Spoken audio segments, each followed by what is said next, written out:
I still remember the exact moment they told me I was no longer their daughter. I was 18, just stepping into adulthood, full of dreams and hopes. But that night, everything shattered. They said I wasn't good enough, that I was a failure who didn't deserve their support or love. I packed a bag, left the house with nothing but my determination, and walked away from the family I thought would always have my back. 5 years later, I found myself sitting across the table in a job interview, but the twist? The person I was interviewing with was my own mother's boss. The very people who had disowned me were now unknowingly asking me for a chance. And this time, I was the one holding the power. How did I get here? What happened in those years that changed everything? Let me tell you my story. Please subscribe to the channel and hit the bell icon so you never miss a moment like this. Your like and share can carry this story to someone who needs hope, healing, or strength today. Red Heart.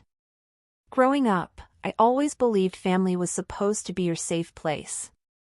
For me, that meant my parents and my younger brother, a small but close-knit unit in a quiet suburban neighborhood. My parents weren't perfect, no family is, but I thought they loved me unconditionally. That love, I later realized, had conditions. I was the oldest, and from a young age, I felt the weight of expectations pressing down on me. My parents had this idea of who I was supposed to be, the perfect daughter who excelled in school, followed their advice without question, and aimed for a respectable career. Any dream I had beyond that felt like a rebellion. School was my refuge. I loved reading, writing, dreaming about a life beyond our little town. I told myself if I worked hard enough, maybe I could make those dreams real. I spent late nights studying, juggling part-time jobs to save money, trying to prove to my parents, and to myself, that I was capable. But the closer I got to adulthood, the more distant my parents became. They started criticizing everything I did, my clothes, my friends, my ambitions. "You're wasting your time with that nonsense," my dad would say, sneering when I talked about going to college out of state. My mom nodded quietly, her eyes cold but silent. The tension in the house was like a thick fog I couldn't escape. I remember sitting at the kitchen table one evening, heart pounding, trying to explain my dreams to them. I told them about the scholarship I applied for, the possibility of studying creative writing. I could see the disappointment in their faces, like I was betraying some unspoken family code. "Why can't you just be realistic?" my mom snapped. "You think the world owes you a storybook ending? You need to grow up." That night, I went to my room and cried, feeling smaller than I ever had. The hope I carried inside was fading fast. I wanted their approval, their support, but all I got was silence and judgment. Despite this, I tried harder to please them. I kept good grades, worked weekends at the local cafe, and helped around the house. I thought maybe if I did everything right, they would finally see me. But the harder I tried, the more I felt invisible. Looking back, the warning signs were there. The way they dismissed my ideas as childish. The way they made decisions about my future without asking me. The way family dinners became battlegrounds filled with passive-aggressive comments. The final straw came just before my 18th birthday. I'd been saving money for months, planning to move out and start fresh after graduation. I told my parents, hoping for some encouragement, maybe even a little pride. Instead, they laughed. "You think you can survive on your own? You're just a kid," my dad said harshly. My mother crossed her arms and said, "If you want to leave, fine. But don't expect us to help you. You're on your own." I was stunned. How could they say that? Wasn't family supposed to help each other? Wasn't love unconditional? I remember standing in the doorway of my childhood home that night, my bags packed, heartbreaking but eyes burning with a stubborn fire. I whispered to myself, "I'll show them. I don't need their approval to be somebody." That's when I made the choice to walk away, from the safety of home, from the people who were supposed to love me, from the only life I'd known. I didn't have a plan, just a fierce determination to survive and prove I was more than their disappointment. The first few days were terrifying. I couch surfed with friends, worked odd jobs, and sometimes just cried alone in my tiny apartment. But every morning, I woke up remembering why I had left. I was fighting not just for a future, but for my identity. Even then, I didn't realize how much this journey would change me, or how far I would have to go before I could stand face to face with my past. Leaving home was supposed to be the beginning of my freedom, the start of a new chapter where I could finally breathe without the weight of their expectations suffocating me. But reality hit me hard, faster than I ever imagined. I quickly learned that independence isn't just about packing a bag and walking out the door. It's about bills, rent, job applications, and constant rejection. It's about being the one responsible for everything, every single day, without a safety net. I found a small apartment, tiny, barely affordable, but it was mine. The first month I cried when I turned the key in the lock. It was a bittersweet victory. The silence in that empty space felt heavier than any lecture from my parents. I worked 2 jobs to keep the lights on and food on the table. Days blurred into nights, and I barely had time to breathe, let alone dream. I missed my family sometimes, even though they'd made it clear they didn't want me. But the loneliness was a different kind of ache, one I wasn't prepared for. Every time I tried to share my progress or struggles, I felt dismissed. My parents never called. When they did, the conversations were cold and brief, full of blame and criticism. "You're not working hard enough," they'd say. "You're wasting your time." I tried to explain my plans to go back to school, to save money for tuition. But they just shook their heads. "You're dreaming too big. Stop embarrassing us." Their words cut deeper than I let on. There were nights I sat on my tiny couch, clutching my phone, wondering if I was fooling myself. Maybe I was just a failure, exactly what they said. Maybe I wasn't strong enough to make it on my own. But there was a stubborn part of me that refused to give up. I'd faced their rejection once, I wasn't about to let it define me forever. I remember one day vividly. I was juggling a morning shift at the diner and an afternoon at a call center. My feet ached, my head throbbed from exhaustion, but I had to keep going. That day, a friend invited me to a local poetry reading. It was a chance to share my voice, to be heard in a world that seemed to ignore me. I hesitated. I thought about how my parents would roll their eyes, how they'd call it a pointless distraction. But I went anyway. When I stood up to read my poem, I felt raw and exposed. But the room was silent in the best way, people were listening, really listening. For the first time in years, I felt seen. That night, I realized my value wasn't tied to their approval. It was in moments like these, when I dared to believe in myself. Still, my parents' rejection shadowed everything.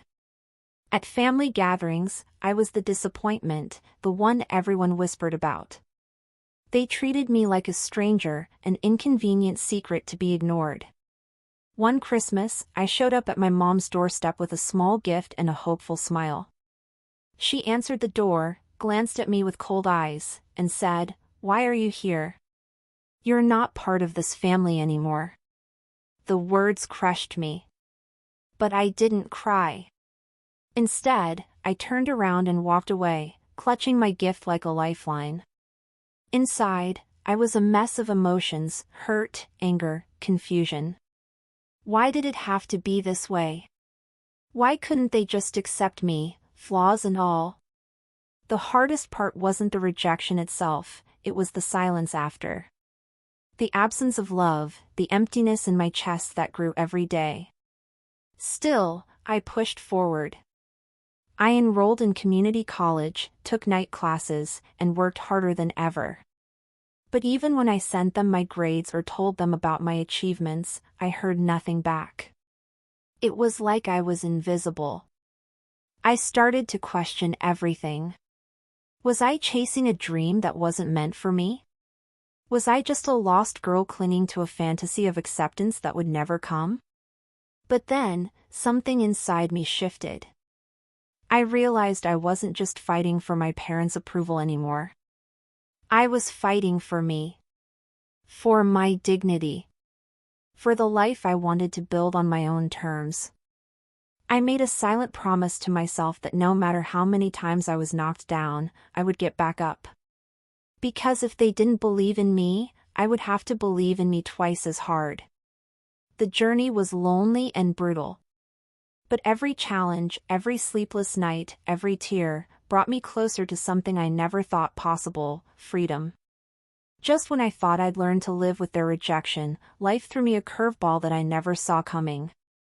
It started with a simple phone call, a message from an old family friend, someone who had quietly watched everything unfold from the sidelines.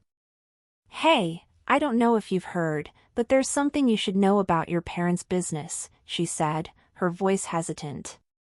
"It's complicated." My heart raced. My parents owned a small company, nothing huge, but it had kept them comfortable over the years. I hadn't cared much about their work before, it was just another part of the life I'd left behind. But now, after everything, curiosity gnawed at me.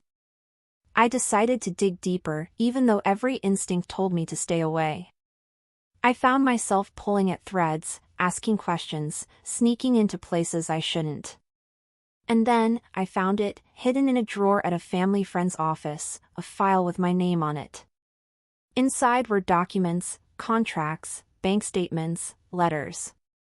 And the truth hit me like a punch to the gut. My parents had been hiding things from me. Not just small lies or half-truths, but something bigger. They'd been funneling money, manipulating family assets, and worst of all, deliberately excluding me from anything that was rightfully mine. All those years they told me I was a failure, that I was on my own. They had been protecting their own interests, making sure I stayed powerless. I sat on the cold floor, the papers spread out like a map of betrayal. My hands shook as I reread the words: legal agreements transferring ownership, plans to sell the house without telling me, even letters about keeping me in my place. The rage bubbled up, thick and bitter. How could they do this? How could the people who were supposed to love me treat me like I was nothing? But beneath the anger was something else, a fierce determination. I wasn't just a victim anymore. I had proof. I had the power to fight back. I spent nights poring over those documents, piecing together their plan. They thought they could erase me from their lives and their legacy. But I wasn't about to let that happen. I started talking to lawyers, researching my rights, and building a case. It was overwhelming, complicated legal jargon, endless phone calls, and moments where I wanted to give up. But every time doubt crept in, I remembered that night when they disowned me, the cold looks, the empty words. I thought about all the sacrifices I'd made, the nights I worked myself to the bone just to survive. I wasn't going to let their betrayal define me. I was going to take back what was mine, not just for the money or the house, but for my dignity. The hardest part was pretending to keep my cool around them, acting like nothing was wrong. They didn't suspect a thing. But inside, I was planning my next move, waiting for the right moment. And then, the moment came when I knew I couldn't stay silent any longer. The day I confronted my parents was one I'll never forget. I had rehearsed what I was going to say 1,000 times in my head, calm, composed, confident. But nothing could prepare me for the storm that erupted the moment I stepped into their living room. I held the folder tight, the proof of their betrayal burning in my hands. My voice didn't waver as I laid everything out. The hidden documents, the secret plans to cut me out of the family home, the lies they had spun to keep me at arm's length. Their faces went from confusion to shock to fury in seconds. My mother's eyes flashed with disbelief, then cold anger. How dare you dig through our things? You're just a spoiled child looking for drama, she spat. My father slammed his hand on the table. You don't know what you're talking about. We did what was best for the family. But I could see through the lies now. Their family didn't include me. I wasn't just the black sheep, I was a threat to their carefully built facade. I stood my ground. No, you made a choice to disown me, to cut me out. But I'm here to tell you that I won't be erased. The room was thick with tension. My brother looked away, his face unreadable. It was the first time I realized he'd been caught in the middle all along, powerless and silent. What followed were days of icy silence, sharp words, and slammed doors. My parents tried to gaslight me, painting me as the troublemaker, the ungrateful daughter who had ruined everything. But I wasn't broken. For the first time, I felt free from their chains. The power had shifted, I was no longer their victim. I had the truth, and I was ready to fight for what was mine. The legal battle was brutal. Lawyers, court dates, endless negotiations. I faced them not just in the courtroom but in my heart, battling my own doubts, my fears of failure. There were moments I wanted to quit, to give up and retreat to the safety of anonymity. But each time, I reminded myself of that cold night when I left home, the nights working 2 jobs, the loneliness that shaped me. And through it all, I discovered a strength I never knew I had, not just the strength to fight, but the strength to forgive myself for the years I'd lost, and to believe in the woman I was becoming. After the court battle ended, I thought the hardest part would be over. But I quickly learned that winning on paper didn't erase the scars left behind. Owning the house, reclaiming my place in the family's affairs, it was a victory, yes. But the silence from my parents remained deafening. They hadn't changed, they hadn't apologized. They simply accepted defeat with a coldness that still stings. I felt like I'd stepped into a strange new world, one where I was both victorious and painfully alone. For months, I wrestled with what that victory meant. Could I really rebuild a life from the ashes of rejection? Did reclaiming the house mean reclaiming my past, or was it just a symbol of everything I'd lost? At times, the loneliness wrapped around me like a heavy cloak. There were moments I doubted if I'd made the right choices. I asked myself if the fight was worth it, if my heart could bear the weight of the emotional wounds I carried. But amid the doubt, I found something unexpected, a sense of peace in standing up for myself, in refusing to be defined by others' rejection. I started focusing on my career, throwing myself into work with a new sense of purpose. The job I'd landed wasn't glamorous, it was just the beginning, but it was mine. I worked late nights, took on new challenges, and slowly built my confidence back up. One day, I found myself in an interview for a management position. The irony wasn't lost on me when I realized the hiring manager was connected to my parents' company, a fact they hadn't shared with me. I looked across the table, nerves buzzing but heart steady. This was my moment, a chance to show that I was more than the girl they'd disowned. I was a woman who had fought, fallen, and risen stronger. When the offer came through, it wasn't just a job, it was proof that I was worthy, capable, and deserving of success. Along the way, I learned to forgive myself for the years of pain and self-doubt. I learned that family isn't just the people you're born to, it's the people who see your worth, who lift you up instead of tearing you down. And most importantly, I learned that my past didn't have to dictate my future. Looking back, I realize how much those years shaped me, not just in the ways I expected, but in ways I never imagined.